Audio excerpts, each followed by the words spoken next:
Blessings. My name is Kenyatte Tidwell, also known as Coach Kenyatta. And I've been coaching for a little over 25 years. And the brand that I have developed most recently outside of my Coach Kenyatta brand is Love the Hell Out of Yourself, which is a rebellious journey that takes you from self love to self mastery. And what that looks like is helping burnt out professionals, caregivers, and single moms who have been struggling with resentment, guilt, and shame from toxic relationships release all of that so that they can love themselves again. And so my program basically enables individuals, those ones that I just mentioned, to learn within their own means how important and vital it is. And it encourages them and instills within the values of self love and self care and exactly how critical it is in order for us to truly not only survive, but to thrive. And not only thrive, but to also be able to exceed our own expectations and live the life we dream about now instead of waiting. Well, actually, this is the reason why this program is so near and dear to my heart is because it's the process that I've taken myself through over the years, coming through a background of consistent disappointment, a lot of grief. I lost my mother in 2005 to cancer. It was 3 months from diagnosis to death. I lost my baby brother in a tragic car accident. Um, And so, just carrying myself through those processes, I developed a system that allows me to not only just be myself, but to love me where I'm at. And so, that's where the whole premise of Love the Hell Out of Yourself comes from. Yeah. And so, I wanted to build something that allowed me and reaffirms me as a mother. And so, one of the biggest things, I had spent a day out with my sister friend. And the realization came, if you want to truly honor yourself and give yourself the acknowledgement that you are due as a mom, then you need to build a business that reflects those values. Okay, and so the whole premise of Love the Hell Out of Yourself is to build the life that you dream of now. So for me, with business building, it's about creating something where I don't have to apologize to be, for being a mother. I don't have to make excuses. I don't have to ask permission to go and take care of my child if he's sick. I don't have to ask for hours off. It is the life that fits me best so that I can get this last child up and out the door properly. And so the newest part of the program that I've developed is just a year of fun. Like, when I think about my life, I've been raising, rearing, and mentoring, taking care of children since before I was 12. I was tired. And so this particular part of the journey is about, okay, well, your youngest still needs you. What can you do now? And so it's like, well, what if I took the time to build a platform where it focuses around self love and self care, but in a way that is just fun? It's not an additional chore. It allows for everyone to come out, the entire family, and just woo-saw and have fun and de stress all together. And so that's the biggest part of the new platform that I've built is a system of fun for the entire family where parents and children can come out and play and de stress and have a moment to connect in a way that allows everyone to just be who they need to be for that moment. As a mom, as a mom, it can be a little tough to take off that momdom for a minute just to relax, especially when you're out in an environment and you're trying to keep people safe, blah blah. So I'm creating an environment where moms and children can just come and they can be themselves, they can be safe and secure, and they can just let all of that guard down and just relax, relate, and release for a minute. So that's one of the biggest premises of the new portion of my program. I also have a 5-day challenge, the 5-day Love the Hell Out of Yourself challenge. It is a self-paced online course, and that is available now for those who actually want to go through the processes of starting to build those foundational pieces back to loving themselves and back to self-care and back to a routine that puts them back on their own schedule. So that's just a little bit of what I've been doing, along with the books that I've been writing and things like that. So the main thing that got me started out in the field of coaching, I was working on a help desk. It was a 24-hour help desk, doing technical support for one of the NASA centers. And my I have three children. My oldest son got sick. At that time, I only had two. So my oldest son got sick with strep throat on Friday. My daughter got it on Saturday, and by Sunday, I had it. Um, I called in to it was myself and another coworker, and we were in a completely different part of the building. And I called into her and let her know, hey, look, I am sick. I'm not going to be in. I got strep throat. It ran through the house. And, I'll have my doctor's note when I get back or whatever. Well, things being as it was, it never got down to the boss that I had called in sick. So by, I think, Monday or Tuesday, they had sent out an email, a mass email. That was the main procedure when you're getting fired. They had sent out this mass email. No one called me and was like, Kenyatte is no longer a part of the organization. And so that was kind of my final straw, because what are you going to do when strep throat is running through the house? It should not have been the way that it was. I did not handle it properly. I should have called my direct superior immediately, but I called my coworker instead. That's on me. But,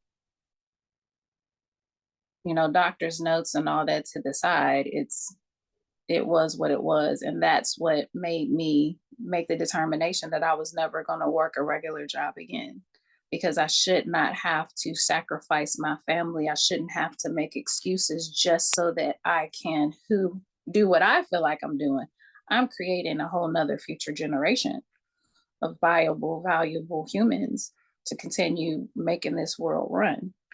So that's a whole nother perspective that is not given cadence. It's not given any respect. It's not given its just due.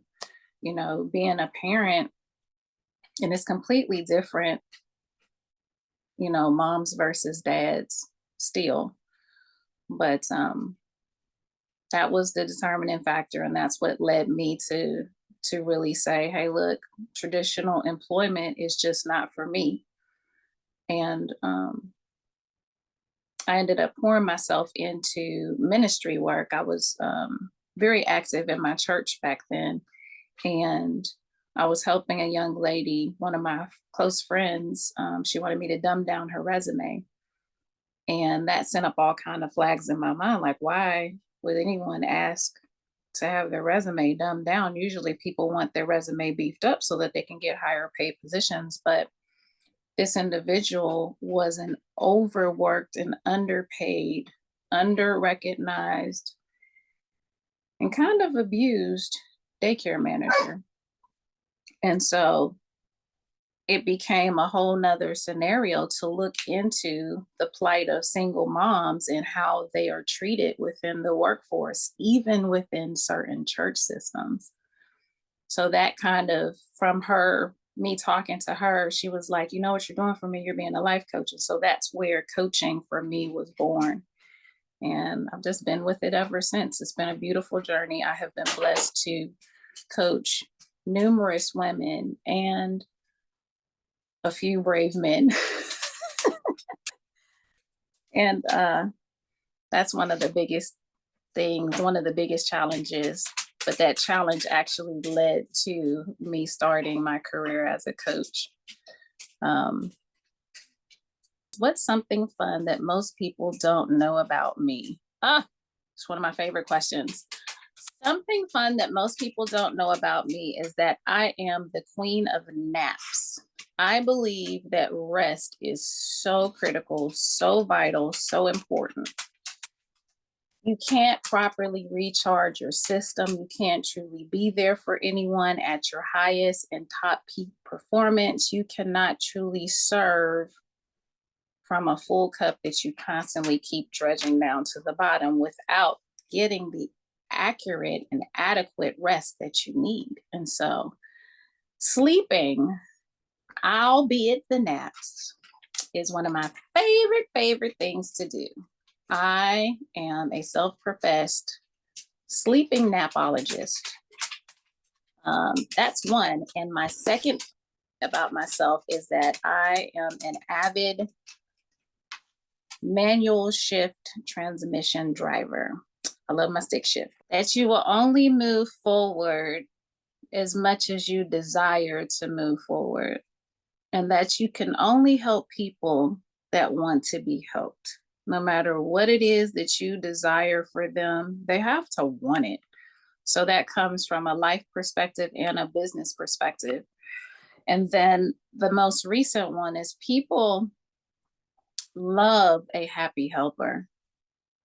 Love a happy helper. But when you start talking about money and the exchange of finances, that's when some of that happiness fades to the back.